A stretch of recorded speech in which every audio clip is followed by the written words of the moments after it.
Morning Spirit. Selamat pagi, semangat pagi. Shalom Bapak Ibu dan saudara-saudariku yang dikasihi oleh Tuhan Yesus, bertemu kembali di dalam Morning Spirit. Pagi ini kita akan belajar firman Tuhan dengan tema doa hamba Tuhan bagi jemaatnya. Rasul Paulus adalah teladan bagi setiap orang percaya dan juga bagi para hamba Tuhan dalam mendoakan jemaatnya supaya menjadi kuat, berakar dan berdasar di dalam kasih Kristus sehingga dapat hidup berkemenangan dan menjadi saksi Kristus di dunia ini. Dalam Efesus pasal yang ketiga ayat 14-21 kita mendapatkan teladan dari Rasul Paulus bagaimana bersikap sungguh-sungguh dalam berdoa bagi jemaat di Efesus. Dalam ayat 1 Rasul Paulus berkata, "Aku sujud kepada Bapa." Kata sujud menunjukkan sikap yang sungguh-sungguh merendahkan hati dan sungguh-sungguh menggantungkan dirinya kepada Tuhan. Ketika Rasul Paulus berdoa kepada Bapa di sorga, dia sedang berdoa kepada Allah yang baik, yang dapat dihampiri, Allah yang mau mendengar, dan Allah yang mau menjawab doa orang yang bersungguh hati kepadanya. Dalam Efesus 3 ayat 14-12 kita akan belajar, saudaraku, 3 kebenaran apa yang menjadi pokok doa Rasul Paulus bagi jemaat di Efesus, yang juga jadi teladan bagi kita dan kerinduan bagi kita juga untuk mendoakan jemaat Tuhan yang dipercayakan kepada kita dalam pelayanan kita dalam gereja yang Tuhan percayakan kepada kita. Mari saudaraku, kebenaran yang pertama, pokok doa Rasul Paulus yang pertama adalah supaya jemaat kuat, teguh, berakar dan berdasar dalam kasih. Efesus 3 ayat 14-17 firman Tuhan berkata, "Itulah sebabnya aku sujud kepada Bapa," kata Rasul Paulus, "yang daripadanya semua turunan yang dalam surga dan di atas bumi menerima namanya. Aku berdoa supaya ia menurut kekayaan kemuliaannya menguatkan dan meneguhkan kamu oleh rohnya di dalam batinmu, sehingga oleh imanmu Kristus dia di dalam hatimu dan kamu berakar serta berdasar di dalam kasih." Inilah pokok doa yang pertama dari Rasul Paulus bagi jemaat di Efesus, yang menjadi teladan juga saudaraku bagi kita. Bagaimana kita mendoakan jemaat? Di sini Rasul Paulus berdoa supaya Kristus meneguhkan kehadirannya di dalam hati dan juga di dalam batin orang-orang percaya di Efesus. Rasul Paulus juga berdoa supaya orang-orang yang percaya di Efesus berakar dan berdasar di dalam kasih yang sungguh-sungguh kepada Kristus dan sesama manusia. Luar biasa doa Paulus, saudara, untuk jemaat Efesus. Dan yang kedua, pokok doa Rasul Paulus untuk jemaat Efesus adalah supaya jemaat dapat memahami dan mengalami kepenuhan kasih Kristus. Ini sangat penting, saudara-saudariku. Jadi di dalam Efesus 3 ayat 18 dan ayat 19 firman Tuhan berkata, "Aku berdoa supaya kamu bersama-sama dengan segala orang kudus dapat memahami betapa lebarnya dan panjangnya dan tingginya dan dalamnya kasih Kristus, dan dapat mengenal kasih itu sekalipun ia melampaui segala pengetahuan.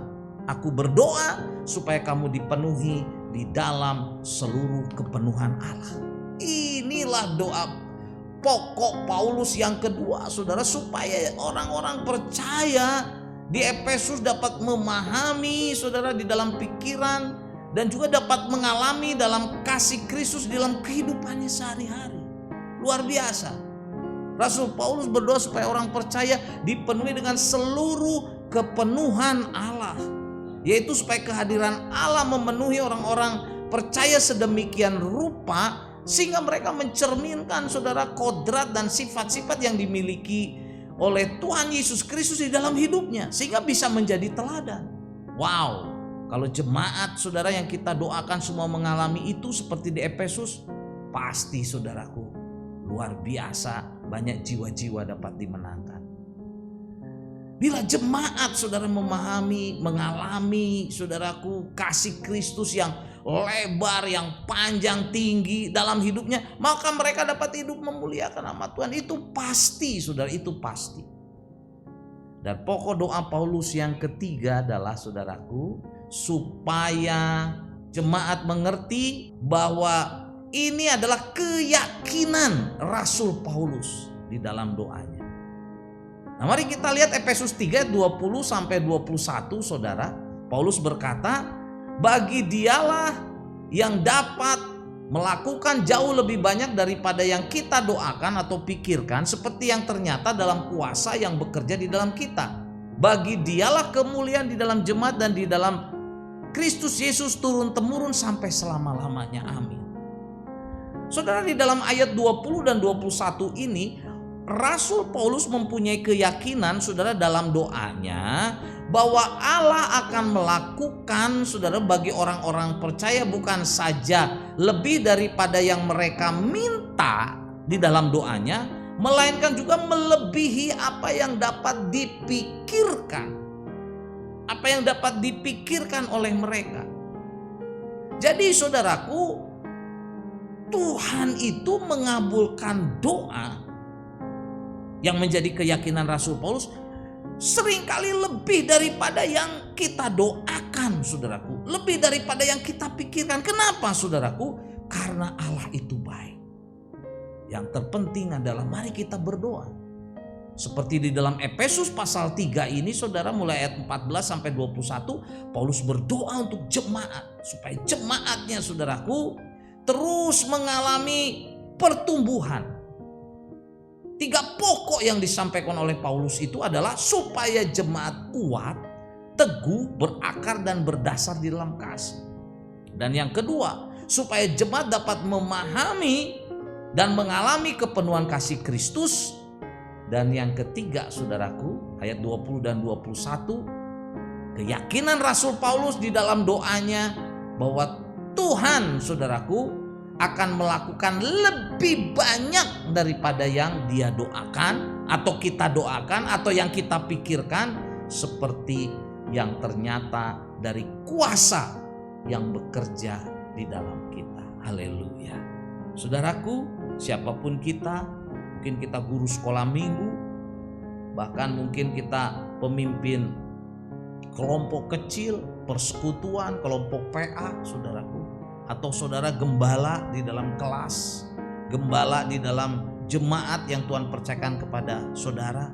Mari kita doakan orang-orang yang Tuhan percayakan kepada kita supaya mereka bertumbuh, berakar, memahami, mengalami kepenuhan kasih Kristus. Amin. Mari kita berdoa. Terima kasih Tuhan untuk kebenaran firman-Mu dari Efesus pasal 3 ayat 14 sampai 21. Bagaimana Paulus mendoakan jemaat supaya mereka bertumbuh, berakar, mengalami kepenuhan di dalam Kristus. Dalam nama Tuhan Yesus kami berdoa. Amin. Amin. Bapak Ibu dan saudara-saudariku yang dikasih oleh Tuhan Yesus, bila kita diberkati oleh Morning Spirit ini, jangan lupa klik like, subscribe, bunyikan loncengnya supaya kita bisa mengikuti Morning Spirit ini terus. Dan saudaraku, bagikan kepada banyak orang supaya banyak orang diberkati. Sampai bertemu dalam Morning Spirit selanjutnya. Morning Spirit. Selamat pagi, semangat pagi.